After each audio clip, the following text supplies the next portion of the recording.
Hi guys, तो चलो यार मैं एक बार फिर एक और नई वीडियो के साथ आई हूँ और ये वाली वीडियो बहुत ज़्यादा इन्फॉर्मेटिव होने वाली है। तो ये वीडियो पूरी देखना। और अगर आप लोग थोड़े से भी इंटरेस्टेड हैं यूके के बारे में जानने में, या फिर आप वो स्टूडेंट हैं जो यहाँ आना चाहते हैं या फिर आ चुके हैं मे बी, तो ये वीडियो सभी के लिए है। और यार चैनल को सब्सक्राइब करना, कमेंट करना और कमेंट करके मेरे को बताना कि अगर आपकी कोई और क्वेरी हो जो मैं क्लियर कर सकूँ। तो यार ये वीडियो होने वाली है कि क्या क्या करियर चॉइसेस होनी चाहिए, ऐसे 5 कौन सी फील्ड्स हैं जिसमें अगर आप एडमिशन लेते हो और कोर्सेज करते हो तो jobs easily, kind of hard work तो करना ही पड़ता है बट मिल जाएगी इजीली या नहीं। तो चलो यार फिर शुरू करते हैं। और देखो, सबसे पहली फील्ड जो मेरे हिसाब से कंप्यूटर साइंस है। कंप्यूटर साइंस में अगर आप एडमिशन लेते हो तो इतनी बड़ी फील्ड है, बहुत ज़्यादा ब्रॉड है कि जो करियर चॉइसेस हैं और जो भी आपकी अपॉर्चुनिटीज़ हैं वो दुगनी तिगनी हो जाती हैं बाकी फील्ड्स के हिसाब से।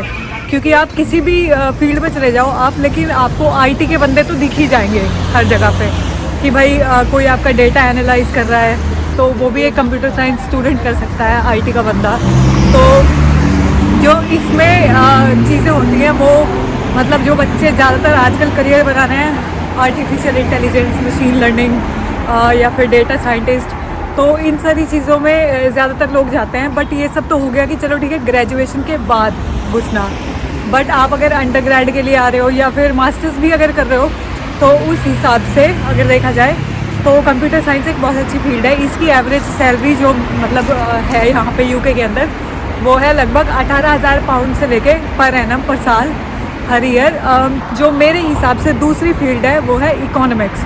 अगर आप इकोनॉमिक्स की डिग्री करते हैं या फिर आपने 12th ग्रेड में इकोनॉमिक्स ली थी एज अ सब्जेक्ट, तो इकोनॉमिक्स के अंदर यहाँ पर बहुत सारी वाइड अपॉर्चुनिटीज़ हैं, जॉब्स के ऑप्शंस हैं। जैसे आप स्टॉक ब्रोकर बन सकते हो या फिर मतलब मान लो आप स्टैटिस्टिशियन बन सकते हो। तो ऐसी बहुत सारी फील्ड्स हैं जो इकोनॉमिक्स पढ़ने के बाद खुल जाती हैं और जिनकी यहाँ पर काफ़ी ज़्यादा मान्यता भी है। तो आप चाहें तो इकोनॉमिक्स में अपना करियर बना सकते हैं। डिपेंड करता है कि आप अपने फ्यूचर प्लान्स किस दिशा में ले जाना चाहते हैं। मेरे हिसाब से फिर जो फील्ड आती है वो है मैनेजमेंट। ठीक है, कोई बच्चे मास्टर्स करने आते हैं तो मास्टर्स इन बिजनेस एडमिनिस्ट्रेशन। तो जो भी बिज़नेस स्टडीज़ होती हैं, जैसे कुछ बच्चे इंटरनेशनल बिजनेस करते हैं जो अंडर ग्रेड में करते हैं, अगर कोई मास्टर कर रहा है तो MBA करता है। तो उस हिसाब से जो ये पूरी बिज़नेस की फील्ड है ये भी काफ़ी ब्रॉड है। और मान लो कि इसकी जो मान्यता है वो कितनी है कि भाई हर कंपनी में HR ह्यूमन रिसोर्सेज वाले या हर कंपनी में प्रोजेक्ट मैनेजर की ज़रूरत पड़ती है मैनेजमेंट करने के लिए। ये तो हो गई और बड़ी पोस्ट्स, कोई सीनियर एग्जीक्यूटिव बन जाता है, कोई कुछ बन जाता है। तो उस हिसाब से अगर देखो तो ये भी काफ़ी ब्रॉड फील्ड है। आप फाइनेंस वगैरह में घुस सकते हैं, आप चाहे तो बैंकिंग में जा सकते हैं। ये मतलब इतना ज़्यादा अपॉर्चुनिटीज़ देती है ये वाली फील्ड भी कि मतलब आप चाहें तो अपने लिए मतलब रास्ता खोल सकते हैं बेसिकली यूके के अंदर। इसकी भी एवरेज सैलरी वही है। अगर आप फ्रेशली ग्रेजुएट हैं तो 18,000 से स्टार्टिंग होती है। फिर आती है जो चौथी फील्ड वो है इंजीनियरिंग मैकेनिकल से लेके कोई और मतलब जैसे ऑयल एंड गैस वाली हो गई, एनवायरमेंटल इंजीनियर हो गया। तो ये सारी जो इंजीनियरिंग के अंदर ये जितनी भी फील्ड्स है ये भी काफ़ी ज़्यादा मान्यता रखती है यहाँ पे। इनकी भी एवरेज सैलरी काफ़ी ज़्यादा होती है, स्पेशली ऑयल और एनवायरमेंटल जो इंजीनियर होते हैं।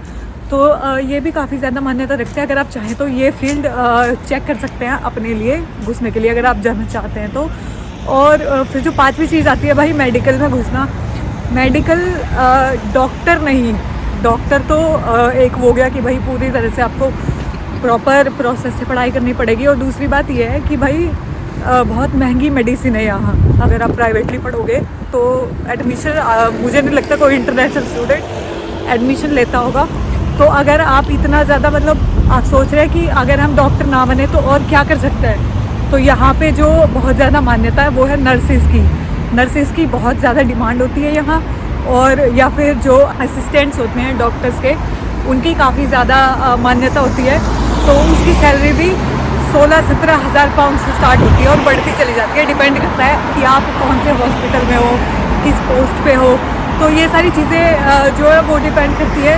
और भाई ये जो मैं आपको बता रही हूँ ये है मेरी अपनी पर्सनल एक्सपीरियंस के हिसाब से कि भाई जब मैं अपने लिए जॉब सर्च करती हूँ या अपनी फील्ड से रिलेटेड जॉब सर्च करती हूँ तो आप देख सकते हैं जॉब साइट्स के ऊपर किन किन चीज़ की जो जॉब्स हैं वो वहाँ अवेलेबल होती हैं, तो उस हिसाब से मैं बता रही हूँ। तीसरी बात यह है कि मान लो जस्ट इन केस आपने ये फील्ड में एडमिशन ले लिया, ठीक है, और आपको जॉब नहीं मिल रही या ना मिल रही या कुछ, तो वो ऐसा भी हो सकता है कि भाई मतलब आपकी स्किल्स के ऊपर, हमारी स्किल्स के ऊपर डिपेंड कर सकता है कि भाई हमको कितनी नॉलेज है पर्टिकुलर फील्ड में, या हमको अपनी नॉलेज इन्हेंस करनी पड़ेगी या क्या करना पड़ेगा कि भाई हमको जॉब मिल जाए।